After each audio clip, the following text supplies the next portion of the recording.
To the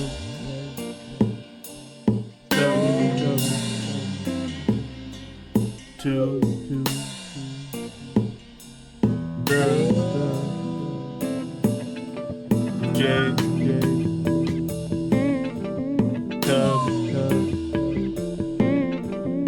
Wayne Show. Welcome to the Jacob Wayne Show.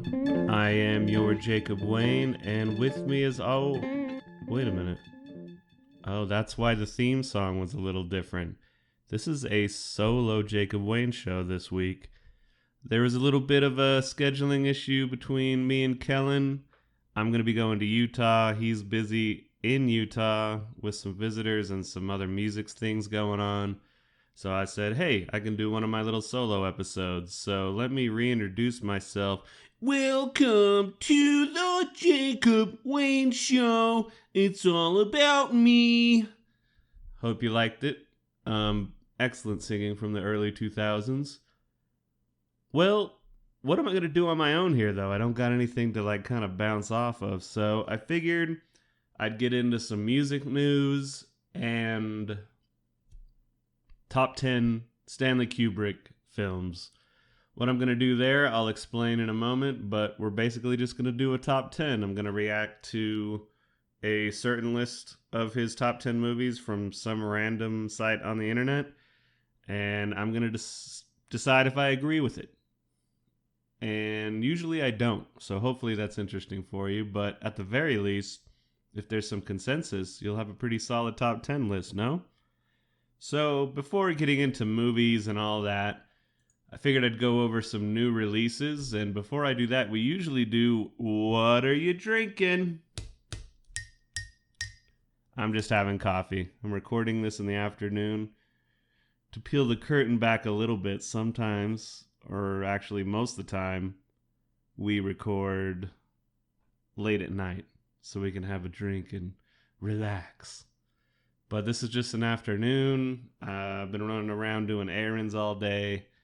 So this is the moment of time where the AC doesn't need to be on. Roommate's gone. I can just sit here in my thong, sip my coffee, and record this episode. So with that, new music releases for you.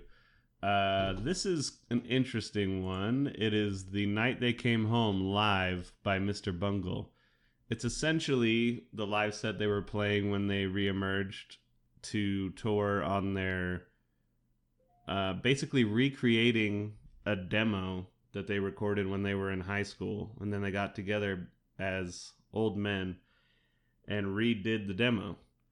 And so this whole live set is mostly that, but it has some great covers like Won't You Be My Neighbor, Sudden Death, Loss of Control by Van Halen. Yeah, there's a lot of good stuff on here, and it's just excellent professionalism. It's a Mike Patton project, who I'm a gigantic fan of him, so you just know the vocals are going to be good. Trevor Dunn is on the drums. You have Dave Lombardo, formerly of Slayer, on the drums. Trevor Dunn is bass. I'm sorry if I screwed that up. Then you got Ian Scott from Anthrax on rhythm guitar. And I always feel bad. I can never quite remember the guitar player's name. But he does. Oh, yeah. Trace Bruins. He's the head of Secret Chiefs 3. If you've ever gone and seen Les Claypool live or a Mike Patton project, you might have seen them open for him. And it's an excellent show. Maybe a little harder to wrap your head around on the album because it does tend to be very cinematic mood music. But when you see it live, it's all tightened up. 9 dudes on stage, usually with cloaks on, just bouncing around. It's fantastic. So, The Night They Came Home live. I highly recommend listening to it. And if you haven't heard the demo yet, I highly recommend listening to the Raging Wrath of the Easter Bunny demo, back from the year that shall not be numbered. Anyways, there's also a new track by Beck, apparently, called Chemical. I'll have to check that out. I always tend to enjoy Beck for the most part. Haven't heard it yet, though. New release from Garbage. Full album is called No Gods, No Masters. The single I heard off of this was Money. If I am correct on the name of that, I'm still wrapping my head around the album itself. Huh. Maybe it isn't called that. But there is the hook where they're like, money, money, money. And the it's like got a lot of cool elements that Garbage hasn't really used a lot. At least as far as I know. Maybe there's some albums I haven't really listened to that this is a natural progression, but it did seem adventurous to me at the time. Maybe it is the title track, No Gods, No Masters. Not totally sure. But all I know, it's the strongest Garbage has been to me in a while, so I would check that out. As far as music goes, that's really it on my radar. So I did want to get into one other music news article. This is a story about Mariah Carey's secret 90s alt-rock album. As soon as I read that title, I was like, where? So I immediately clicked, and the opening paragraph, this is from pitchfork.com. When Mariah Carey released her memoir last fall, it came with infinite revelations, an instant New York Times bestseller, The Meaning of Mariah Carey, offered colorful details about Carey's personal life, yada, yada, yada. But arguably, its most surprising morsel was that amid the recording of her smash fifth album, Daydream, classic, she released a secret alt-rock album. She described it as irreverent, raw, and urgent. So, right from that first paragraph, I'm immediately like, really? Is it irreverent, raw, and urgent? But I went and continued to read the article, and it turns out that I'm going to skim over this a little bit, but when she was busy, like basically making number one hit after number one hit around the time of Daydream, she was all kind of overwhelmed by the stardom of it. Apparently her manager at the time, maybe it was a romantic thing, but either way, he did take advantage of her career, and it did get complicated. So she was just overwhelmed with stardom, which I feel like nowadays we're starting to realize just how mentally fucked up it is the way we treat superstars. Like, obviously, there's some rock stars, superstars, actors, actresses, so on and so forth that kind of ask for it. No doubt about it. But ultimately, when you break it down and you compare their life to your life and how much bizarre shit comes flying into their face every single day, I can be a little forgiving just realizing that. Like, sometimes if I get too many like messages on Facebook, I'm like, whoa, geez, calm down. Everybody just take your turn. There's only so much me to go around. I mean, I do have a show called The Jacob Wayne Show, so I'm not a stranger to narcissism, but yeah, I'm just saying everything should be made fun of in a lighthearted manner. That being said, superstars, especially these solo artist diva types, we should sympathize with them more. I think they do a lot of hard work in some ways, and maybe the hardest part is learning how to be yourself when nobody knows the real you. Anyways, we're going to get back into this, but she started to record this alt-rock album at night with the producer, and we'll quote this right here. We all had been doing the professional music business thing, and this brought us back to just playing for fun, says Gary Ciramelli, a computer sequencer and programmer for Carey's albums. And the name of the band, they decided, was called Chick, and the album was called Someone's Ugly Daughter. It currently sells on Discogs for $100 to $200.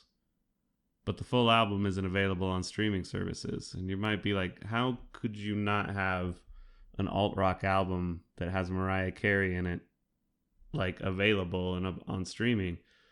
But essentially what happened is they showed the album to the producers and management, and they were just like, no, this is we need you to be a certain way and fit, square peg into a square hole, and we're not letting you do this. So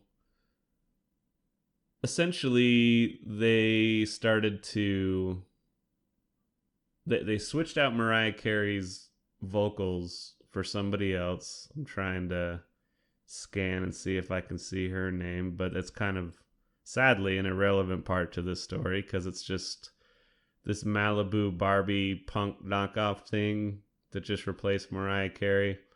It was inspired by bands like Hole, Garbage, hey, Sleater Kinney, and then yeah, so I guess she was married to this producer. She was channeling a lot of her frustrations about marriage into the music. Carey says, I was playing with the style of the breezy grunge, punk light, white female singers who were popular at the time. You know, the ones who seemed to be so carefree with their feelings and their image. They could be angry, angsty, and messy, with old shoes, wrinkled slips, and unruly eyebrows. While every move I made was so calculated and manicured, I wanted to break free, let loose, and express my misery. But I also wanted to laugh. I know, it's an excellent Mariah Carey impersonation. But essentially, long story short, they wanted to release it kind of as like a secret album to see what it would do, and they were like, no. And so they released this altered version of the album, which took out a lot of the funny, rough, sexual drug content and replaced Mariah Carey with this other singer who was still looking for her replacement. And essentially released it as Chick. You can go listen to Chick, the song Malibu, on YouTube, which I bet is blowing up. I remember after I read this article, I went into the comments and everybody's like, holy shit, release the Mariah Carey version. And I'd have to agree. I was very pleasantly surprised by how much I dug it. And so I think pretty much we've covered all the ground. The band is Chick and Someone's Ugly Daughter. And what I'm saying right now, we've seen recently in the movie business that if enough people call for it, sometimes these companies and studios will reciprocate. There was the Snyder cut of Justice League, which I have talked about on the show before, but even though it's a big, dumb, chocolatey mess, it's way more tasty than the original version, which was like a chocolatey mess that somebody also shit in. So I'm saying to you, whoever owns the rights, release the Carey cut of Chick. You hear me? Release the Carey cut. With that, the music section is over with. So we're going to get right into the movie section. Before we get into the Stanley Kubrick stuff, I'm just going to go do a quick one-over chatting movies, but I guess it's more like me talking at you, not really chatting with Kellen. So I'll be kind of quick with this. This last week, the movies I watched were The Conjuring, The Devil Made Me Do It, which I couldn't even finish because of how stupid I found it. And I want to see right here. Man, I don't have it pulled up. I should do a little more show prep sometimes, but as I stated, this is one of those rushed podcasts a little bit, so I'm doing the best I can. But one of my friends, I don't know if she wants to be called out on the episode, and I'd be happy to later if she listens, but she responded. I usually post up when I'm watching stuff, and she's like, with The Conjuring, I never liked the devil or possessions or exorcisms or any of that stuff because it just reads as fake, made-up bullshit, which I agree. If you believe in an all-knowing, omnipotent being like a god, say, or the universe or whatever, cool. But if you believe in the devil and hell and all that,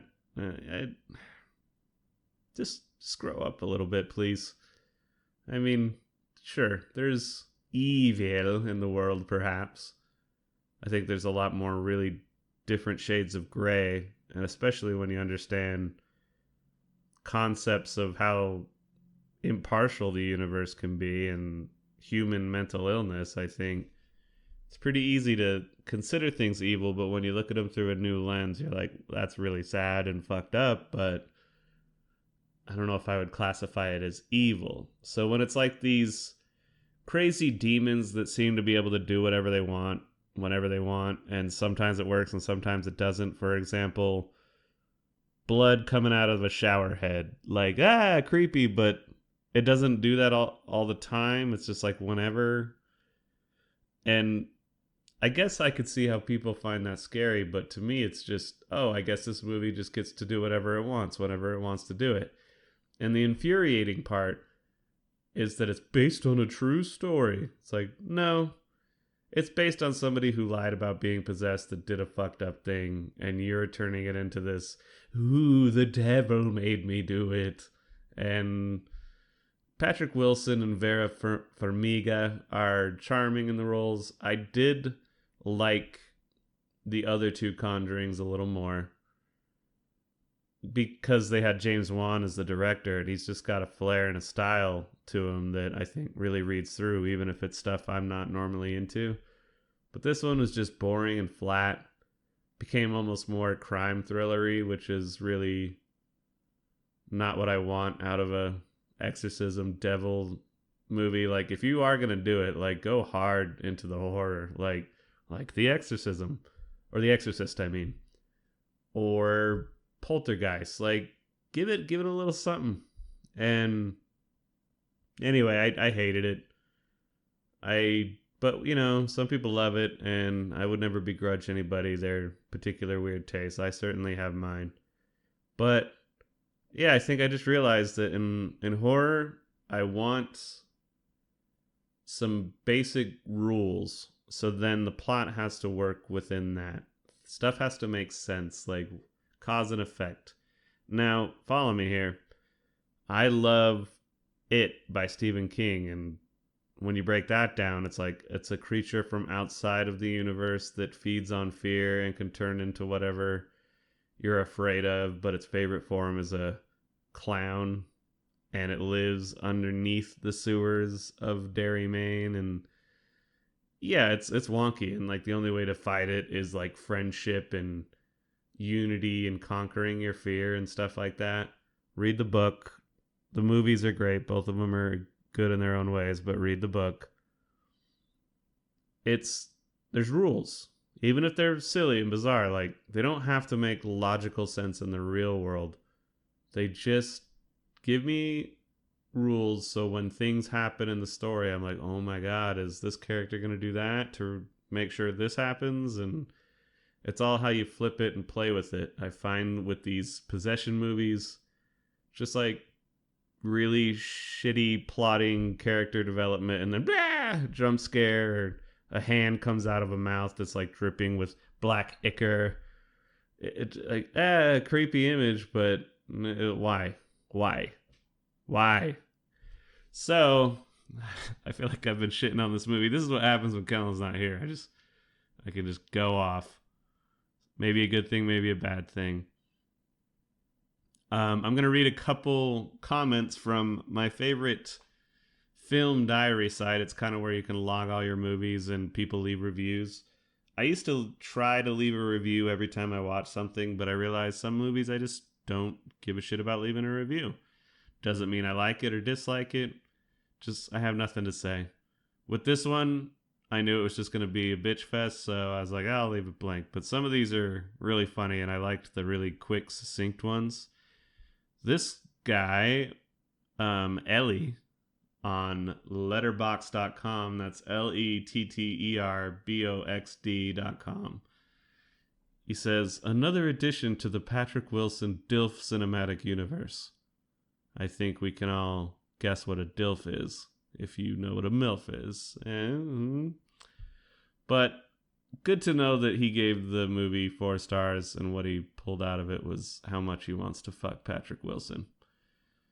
Another 4-star review. Not that scary overall, but had good jump scares. That's by Tilda Loves Seb. So, yeah, if you want not that scary overall, but good jump scares, I guess that's 4 stars. Let's find one that's more in line. All right, this guy, Matt Lynch, 2 stars. Nobody actually in league with Satan could possibly make a movie this tepid. Ooh, that's a good word. I don't hear that enough. Tepid. I'm always a geek for this kind of stuff, so indulge me. I want to look up the official definition of tepid, because I find sometimes I use words and then I forget what they actually mean.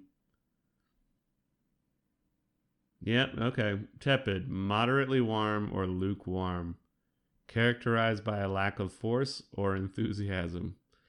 So, yeah, it's kind of like what I was saying, that whole crime thrillery approach to, oh, this guy's possessed and killed somebody, but why? And they're investigating and being snooty ghost. Anyway, I'm done. Let's move on. So, we'll go to the next film. Oh, I watched The Wedding Singer. I think this one is so well known that there's no real need to go over it that hardcore, but I will say that it is my favorite Adam Sandler movie. After this one came out, I believe it was The Waterboy and then Big Daddy. And I was a gigantic Adam Sandler fan growing up. Like, I still think to this day Billy Madison and Happy Gilmore really hold up as comedies. And The Wedding Singer holds up really well as a comedy as well, but it really started to add more, dare I say, romantic elements. And I always thought that Drew Barrymore and Adam Sandler really have a great chemistry, and they obviously knew that because they ended up making 50 First Dates. But what I find interesting is by the time I got to 50 First Dates, I was really tired of the Adam Sandler thing. I think I loved Big Daddy, and then after that was Little Nicky, and that's where it started to be really, what is this? And then it became really miss hit for me with Adam Sandler. And as far as his actual comedies, I don't think I've liked one since Zohan. I think that came out after 50 First Dates. 50 First Dates was cute. I'll admit there was a scene in Click where he has the time control, remote control thing. It made me choke up and cry. It was because of a cheap move, though. They used Linger by the Cranberries, and that song always gets me. But overall, it's been Adam Sandler's dramatic work that really gets me going these days. I almost called it The Righteous Gemstones. No, it's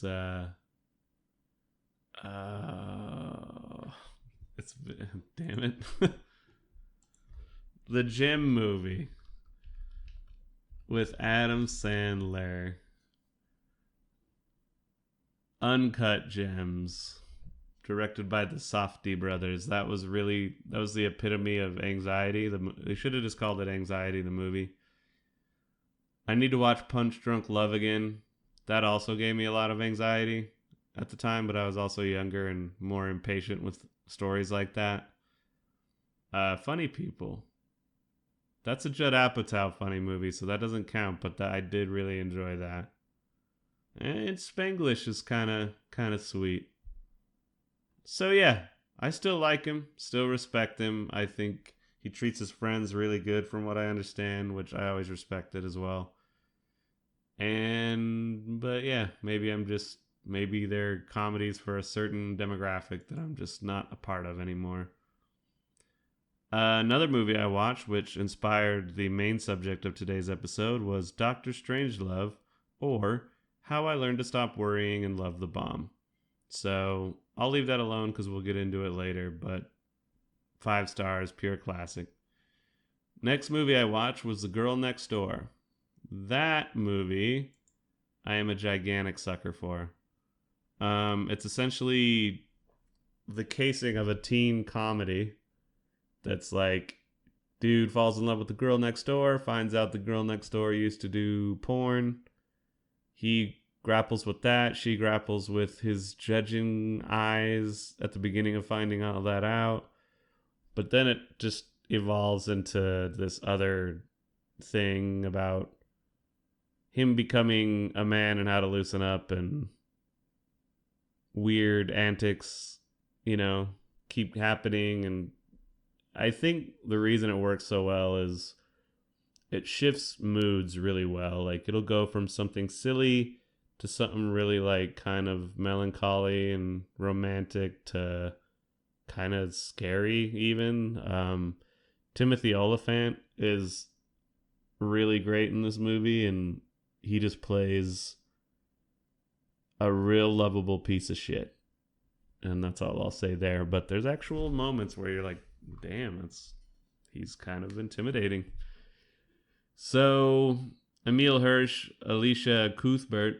I think Alicia Cuthbert needs to be in more stuff because I think she's great in this, and I just haven't seen her in other things. And Emile Hirsch, you know him. Into the Wild, Speed Racer. He's another guy I haven't seen a lot lately. So, yeah. Those two need to do more. Paul Dano's in this. He's going to be the Riddler in the new Batman movie. Man, there's so many great actors in this. But let's see here.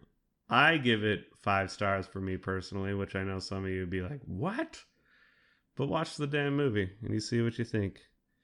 But I'll read some reviews. Here's a 1-star review by Michael DeSimone. If we had to pin down how problematic was 2000s media, to one movie, this is it. A problematic term when you're referring to something in the past. I'm not going to go off on that, but I hate that shit as an excuse to like gauge a film.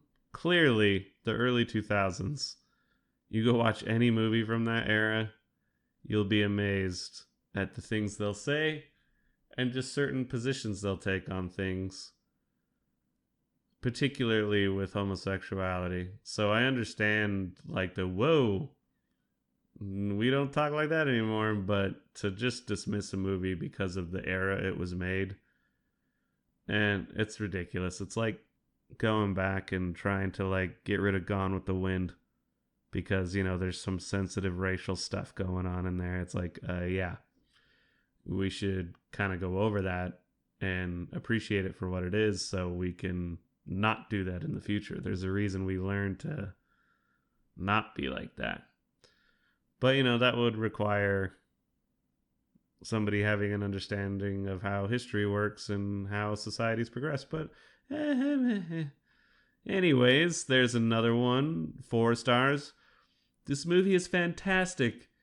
If there ever is The Girl Next Door Part 2, it would be awesome to have more Paul Dano in the movie. He's freaking hilarious. Okay. Paul Dano's character is called Klitz with a K, and he's pretty good in it. Very sympathetic and lovable in his own way, but there's no need for part 2. These people. 3 stars, Christian D. Leo. God, I just want to bang hot chicks. That's the quote he pulls from the movie. Alicia Cuthbert and Timothy Oliphant really do it for me in this. Okay, I agree. Heart emoji, drool emoji. And Paul Dano and Chris Marquette are the dream team, baby. Laughing face, rock and roll emoji. Watch the movie. Don't listen to these reviews. Every single one of them is terrible. Terrible, I say. All right, let's move on. The next film I watched, if I could go through my tabs properly. Oh, these ones don't require a lot of going over either, because there's tons of podcasts that will go over these. Maybe I'll do a top 10 when I'm done, but at night I've started to rewatch all the Marvel Cinematic Universe movies.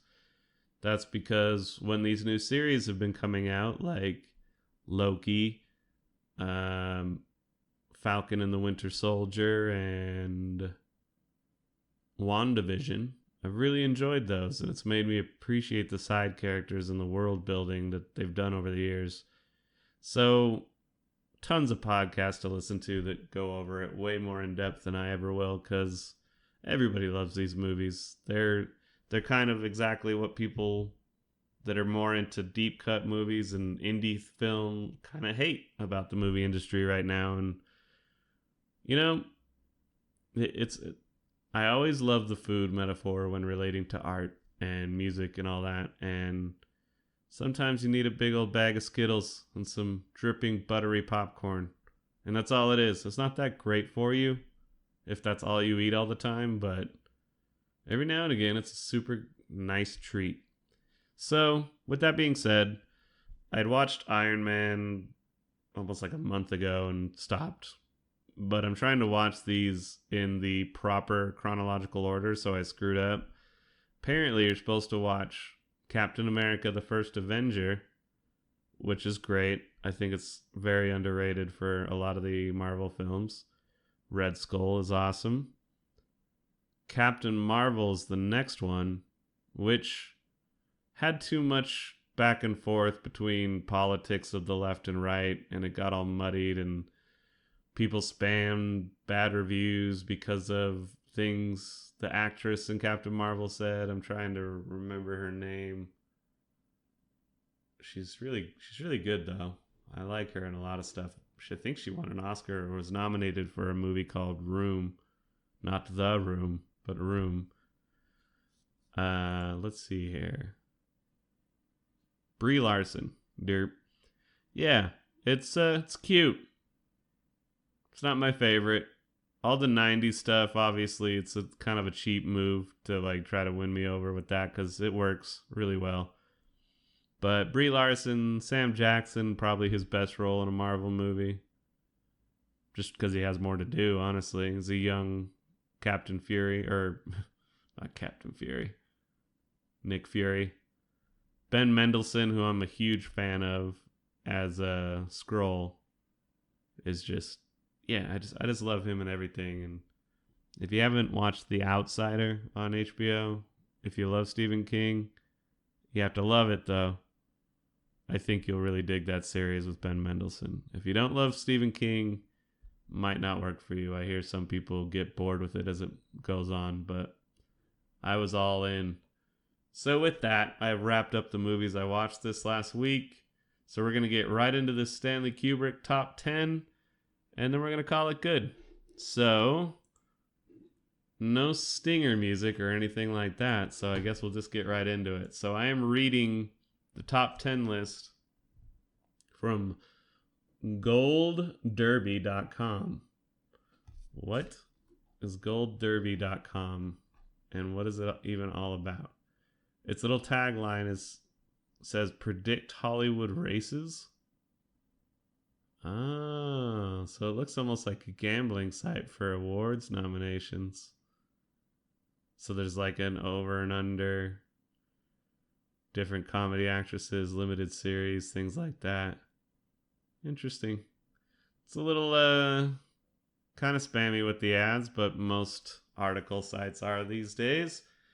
So let's just hop into it. They did 13 films ranked worst to best, but I only want to do 10. Partially because I haven't seen all of Stanley Kubrick's movies. I think I can fill up the top 10 list at least, but I'll mention the ones I haven't seen. But he starts, let's make sure it's a he, whoever wrote this. Don't want to misgender. This is written by Zach Laws and Chris Beecham. All right, so they say their number 10 is Eyes Wide Shut. That came out in 1999, starring Tom Cruise and Nicole Kidman. There's other people in it that you'll recognize, but we'll just stick with that.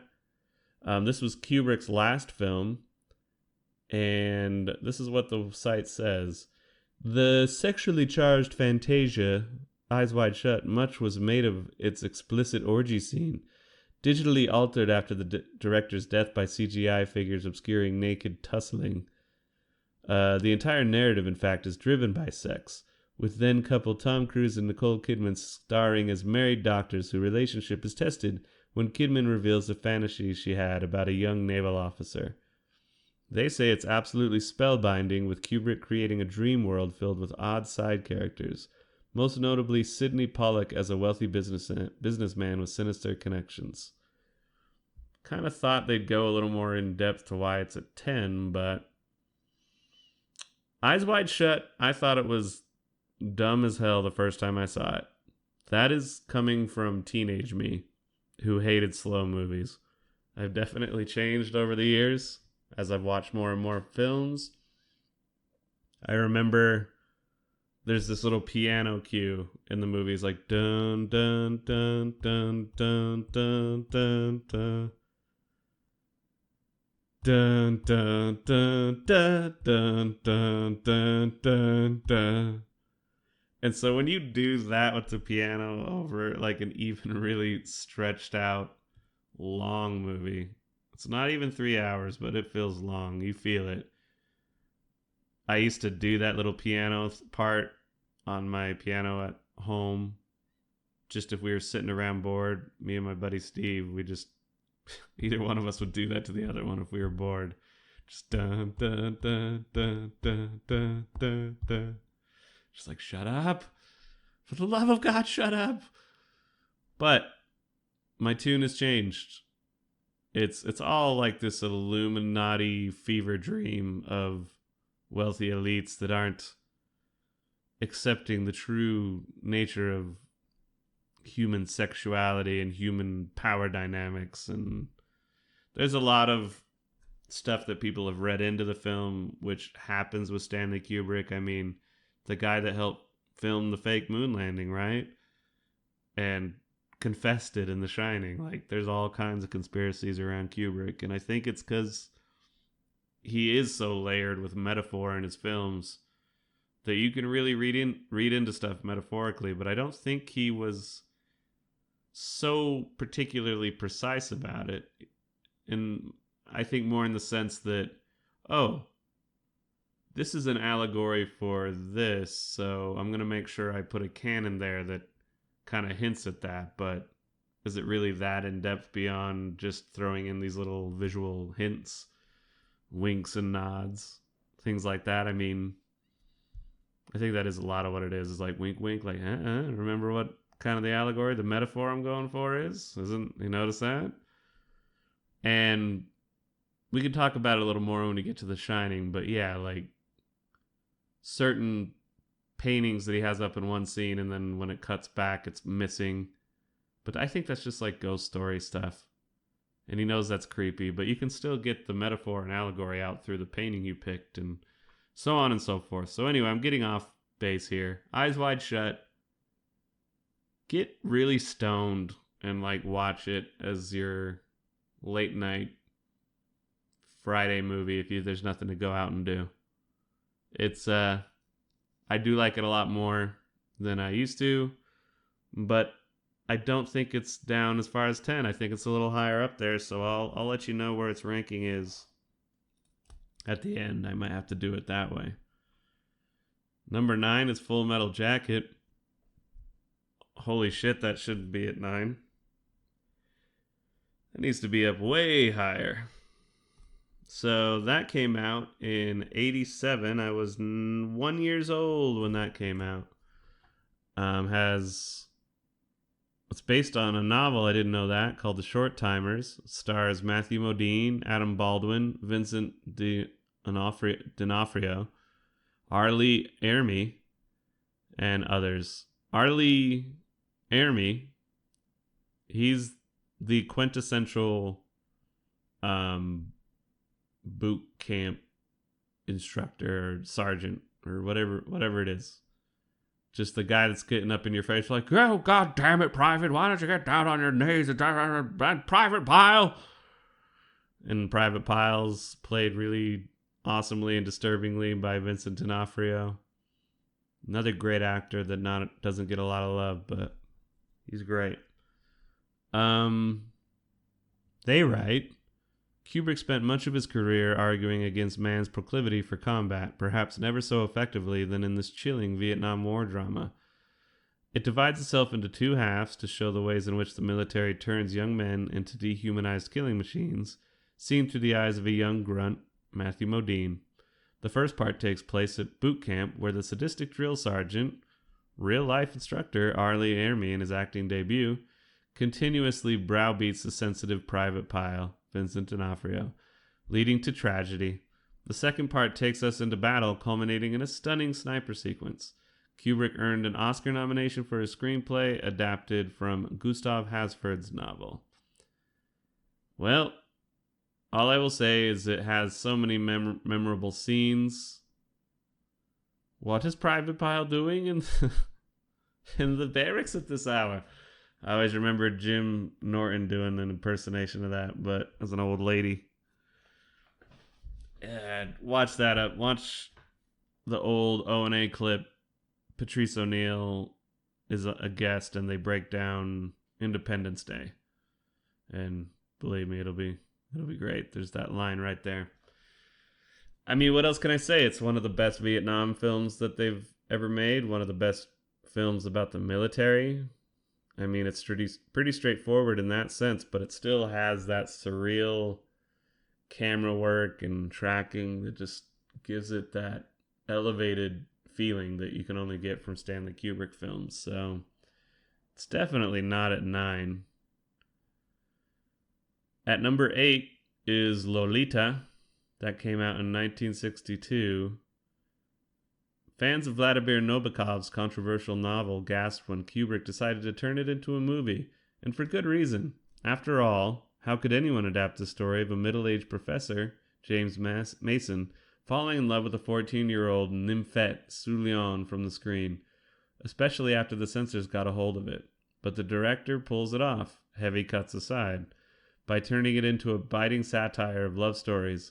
Mason is surprisingly empathetic as the professor, while Shelley Winters is a hoot as Lolita's mother, and Peter Sellers steals the show as the eccentric playwright Claire Quilty.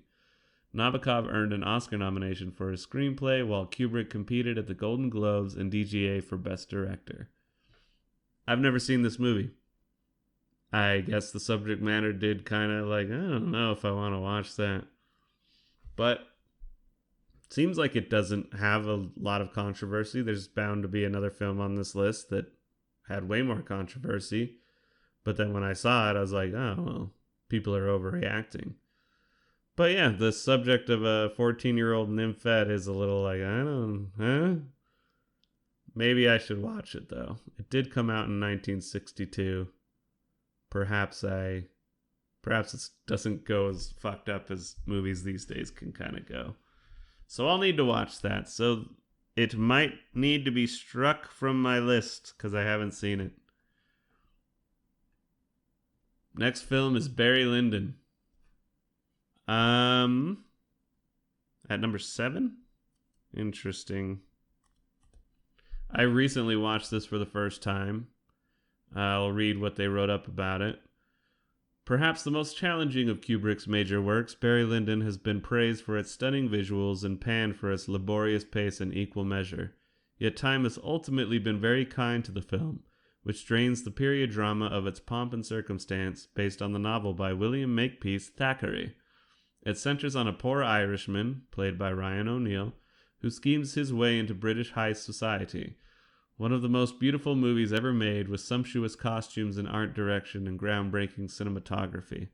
The filmmaker took painstaking measures to shoot interiors with candlelight, all of which won Oscars. Kubrick earned bids for writing, directing, and producing for the Best Picture contender. Looks like he didn't win there either, though, which is crazy. But I'd have to look at the year that came out, 1975. It's hard to say. I do know that it is a very beautiful film. Each frame is like a painting, especially when they're outdoors. Like the way it's shot, it's like an impressionist painting. It's gorgeous, and the way everybody's what's the term in the industry? Maybe it's blocking. I could be getting that wrong, but just where they have actors stand in relation to the framing of the shot. And it's just got that huge Kubrick look to things, and it is very painterly. The lighting, of course, assists that with the candlelight aspect.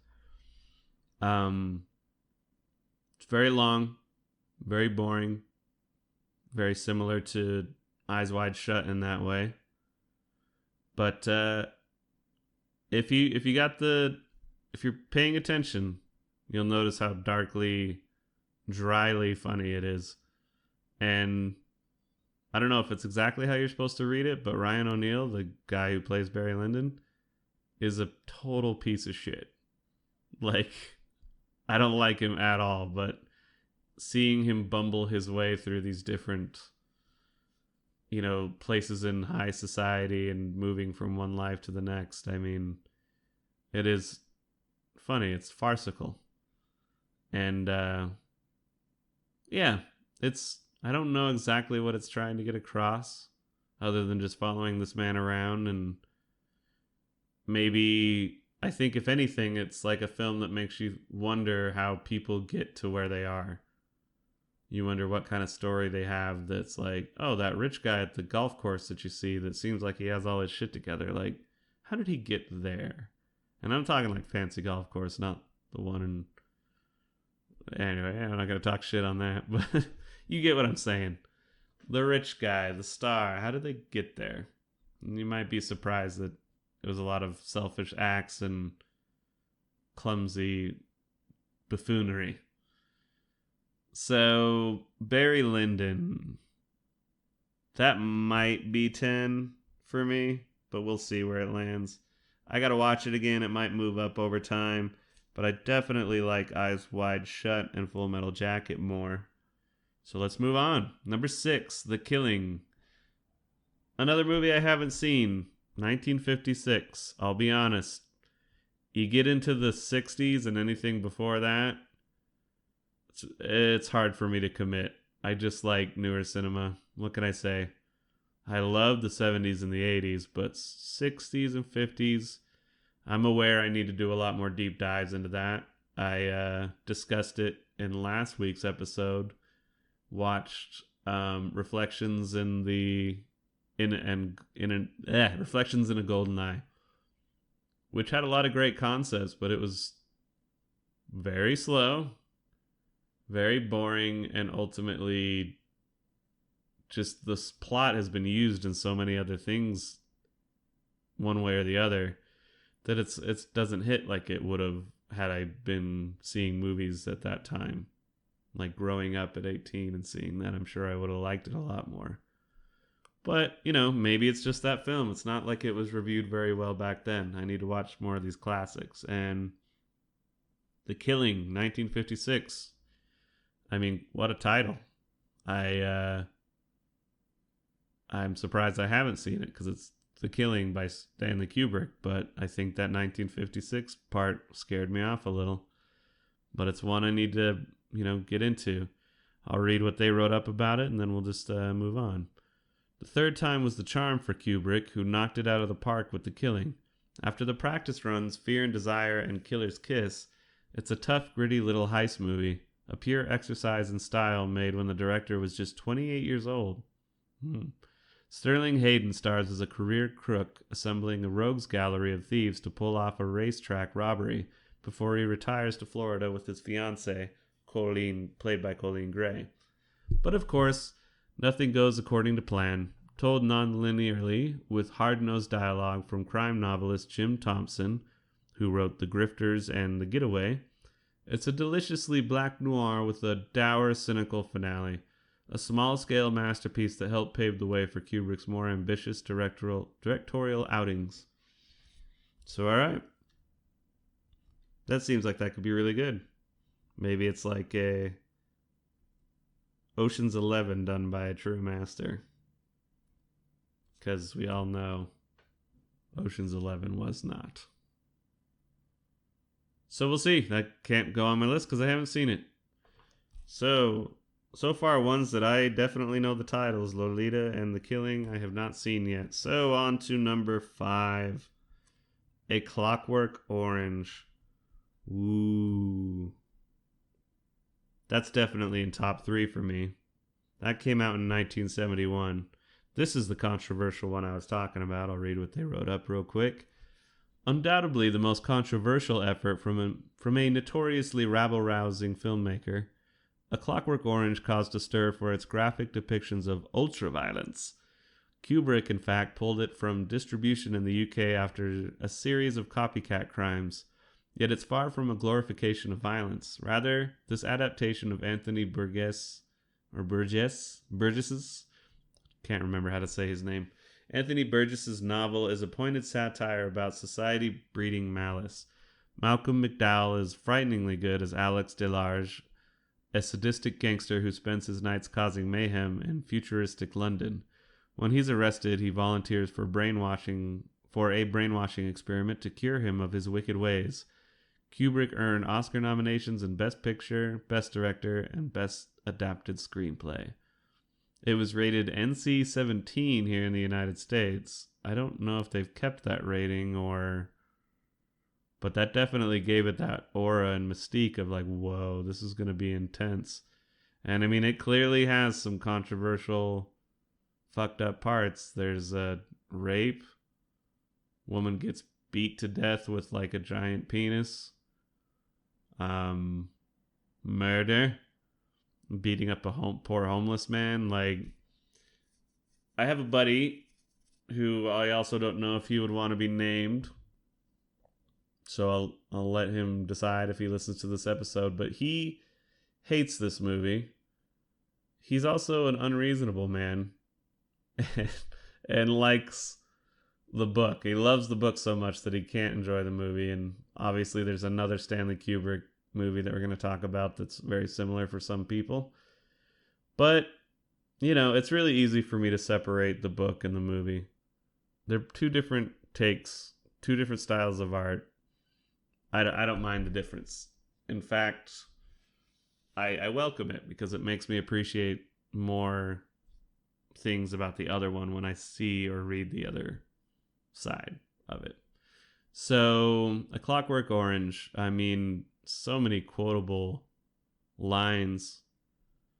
They kind of fall out of my head, and then every time I rewatch it, I end up walking around the house just like, very welly good there. We got a little bit of the ultra-violence. Little spot of the ultra-violence. Very goody, goody, good. Like, just whatever it is exactly. I kind of forget it, then I watch the film the whole week after. I'm kind of walking around annoying my friends with it. The metaphor is great. Is that it's this horrible, violent creature, but then society trying to stamp that out of him in some way makes an all-together new sort of beast, which it's this sanitized, propagandized version of a clean, upright citizen. And that there's something kind of monstrous about that as well. And just the nature of human violence. It's a very good movie. It's definitely top 3 for me.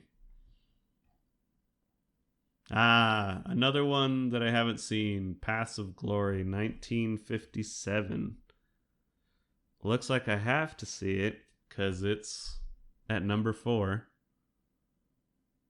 So, definitely as we're getting close to wrapping this up, write in and let us know if you disagree with my take on this or any of these that I need to watch, because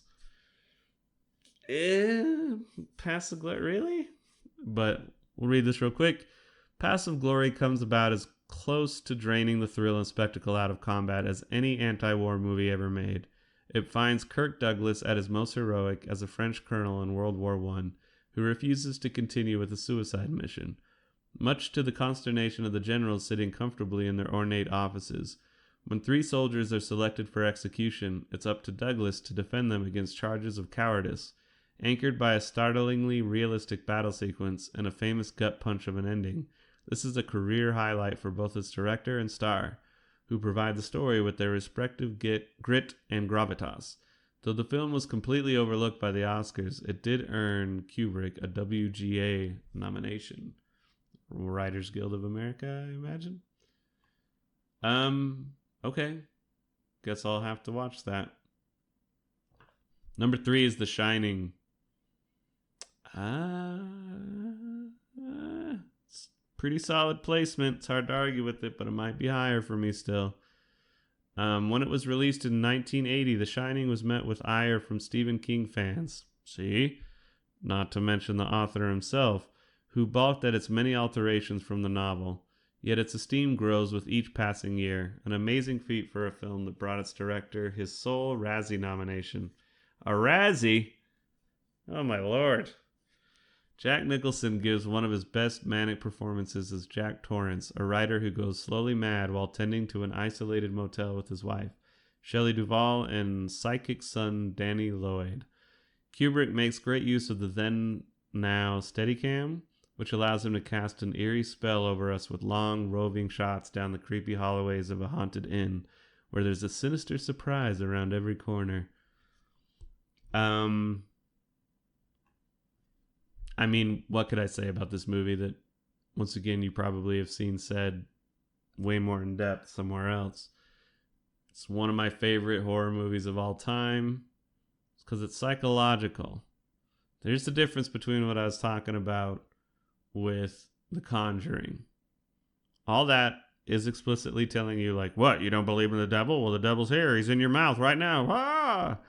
The Shining is essentially a haunted mansion, but it's so cerebral and dreamlike. You're like, you know, you find yourself like, well, wait a minute. Is this just the family going crazy, or is this really happening? Is it a ghost story, or is this Jack's mind? Is it a metaphor for that? I mean, clearly it's a metaphor. One of the most interesting things to me, it came up in a film, I think it's Room 237 or whatever it is, but they go into everybody's conspiracy theories about the movie The Shining. And the one that really stuck out to me is how The Shining is a metaphor for abuse and trauma, not only from a father to son, but also white colonialists' treatment of Native Americans and taking advantage of the slave trade and using that to build the country. So it's like the country itself is built on these terrible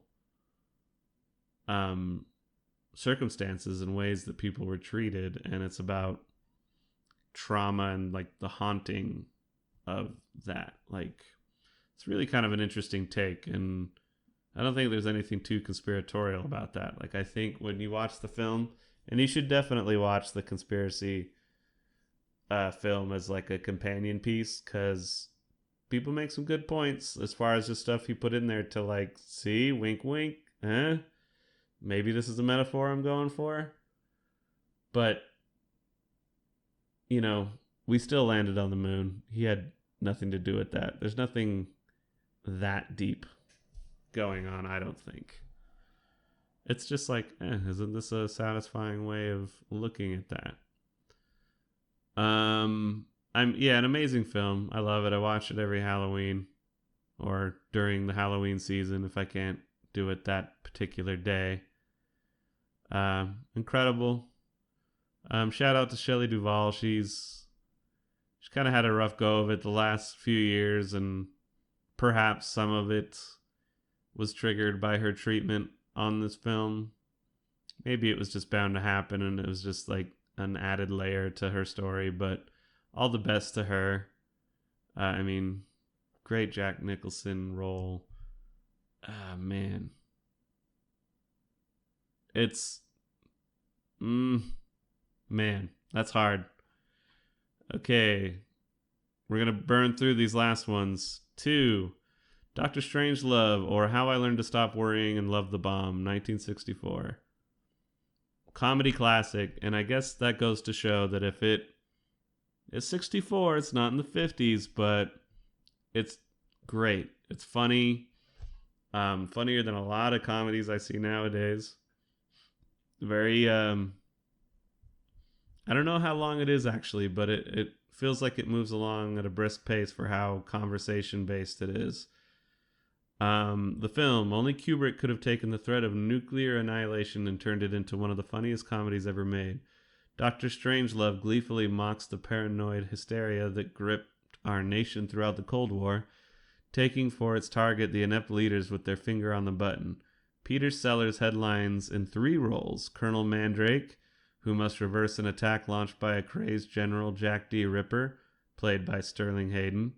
He also plays President Muffley, who tries to stop the conflict from the war room, with General Buck Turgidson, played by George C. Scott. And he also plays Dr. Strangelove himself, who's got a plan for life after the Earth becomes a wasteland. Kubrick reaped Oscar bids for writing, directing, and producing, while Sellers competed in Best Actor. I'm assuming the way they phrase this, that Kubrick didn't win the Oscar and Peter Sellers didn't win the Oscar. And that goes to show you that sometimes, I don't think it's absolutely terrible, but sometimes that award show is full of shit. Sorry, been yammering and needed a little more coffee. Peter Sellers is incredible. I mean, I need to find time to watch those Pink Panther movies, but he's just an incredible character actor. I know he's had a huge influence on people like Mike Myers and other comedic character actors. Just have gained so much from him. And I mean, yeah, he's what else can I say? The character Dr. Strangelove is simultaneously hilarious and also really creepy. And yeah, there's just something about him, like the choices he makes where he's like fighting with his hand the whole time, like it's an evil hand. It's incredible. And another standout to me is Sterling Hayden as General Jack D. Ripper. Just his paranoid reasoning behind basically starting the launch. Just his fear of the commies. You know you're made whatever it is. There's something about water. His whole rant on water is great when he's making Colonel Mandrake uncomfortable as hell. Man. It's top 3. We'll get that top 10 list to you in just a moment here, because at number 1, I understand why this is at number 1, and maybe I need to watch it again, but 2001: A Space Odyssey, 1968. There are few films as awe-inspiring as 2001: A Space Odyssey. Kubrick's highly influential sci-fi masterpiece, decidedly non-narrative and confounding. It starts with the dawn of man and the discovery of a giant monolith, which centuries later turns up on the moon. An expedition to Jupiter turns deadly when the supercomputer, HAL 9000, voiced by Douglas Rain, "I'm afraid I can't let you do that, David," tries to kill off the human scientists, Keir Dullea and Gary Lockwood on board. Dullea then goes through a wormhole into another dimension, where he spends his remaining years in a mysterious room before being reborn as a star child. Kubrick won his one and only Oscar for the film's groundbreaking special effects, competing for writing and directing as well. He only won 1 Oscar for special effects. Insanity, I tell you. So, let's see here. How are we going to throw this together? Well, I really do need to see it again, because 2001 is confounding and it is strange. And once again, like many of his films, very long, very boring if you're not zoned into what it's going for. You know, just for the impact it had, might not be my personal favorite, but I like what it's done for society and culture. I mean, it helped people reconfigure sci-fi and how they look at it. in film and in story. I mean, there's a lot of really great hints at like concepts about the universe and humanity and all that. So yeah, that should be number one. Do Space Odyssey at number one. Number two is gonna be The Shining. I mean, another huge impact on horror. And I just love that film so much. It's the most rewatchable one to me. I can just always throw it on. The Doctor Strangelove is number three. Just I avoided it for so long because of how old it was, and then when I finally watched it, I was like, "What the hell? Like, this is amazing." So I really do need to start watching some older films. With that, Past the Glory, I'm almost gonna guarantee you that would not make my list, even if I had seen it. I'm gonna see if I get proved wrong, and I'll let you know. But I don't think it's gonna make it. So, Clockwork Orange is at number four. I mean, another really quotable, strange film. Visually, it might be my favorite. It's just as far as like all the visuals and the style of it all. I mean, The Shining is very, very much so a close second, if not number one, if it's not A Clockwork Orange. And once again, maybe I gotta watch 2001: A Space Odyssey. Then I would say Full Metal Jacket at number five. I think it gets a lot of flack for the second half, how it's split into two things, but honestly, I think they're both really good. After rewatching it and reappreciating it, Eyes Wide Shut is at number six. Just surreal Illuminati dreams, sexual dreamscape. I mean, need I say more? Ding, ding, ding, ding, ding, ding, ding. Barry Lyndon would. Okay, it looks like it syncs up. It's at number seven for me. I doubt that's going to move up, and after I watch some of these ones I haven't seen, I could see it moving down. But I don't know. Maybe it'll grow on me. I did profoundly respect it, even though I felt like, all right, I'm good. I don't know if I need to watch that again right after I finished it. So, that kind of leaves me stuck here, everybody, because everything else I haven't seen. So I need three more. So I'll tell you what I'll do. We'll throw on my guesses for the next three, and then I'll update you as I watch them. At number 8, I bet you Lolita is going to be in there and maybe even go up because of Peter Sellers. And I do like a good satirical comedy. I think he's really good at those. So perhaps that'll be really good. The Killing also sounds really interesting, so I'm assuming that will make the list. And then I'm telling you, the Passive Glory just does not seem like my kind of movie, so I'm going to go even deeper into these 11, 12s, and 13s on this list. Fear and Desire, Killer's Kiss, Spartacus. I'm going to assume Spartacus is the next one. So, with that, number 1, 2001: A Space Odyssey. Number 2, The Shining. Number 3, Doctor Strangelove. Number 4, A Clockwork Orange. Number 5, Full Metal Jacket. Number 6, Eyes Wide Shut. And number 7, Barry Lyndon. After that, I need to watch all the other ones. But I'm going to assume that 8, 9, and 10, and that's a guess, Lolita, The Killing, and Spartacus will be my bottom 3. And perhaps they'll even move up in the list. I could see Eyes Wide Shut and Barry Lyndon moving down. But that top 5 is very solid for me. And I feel real good about the rankings. So, only thing I can imagine is The Shining goes up to number 1 if Space Odyssey doesn't start to flower more for me.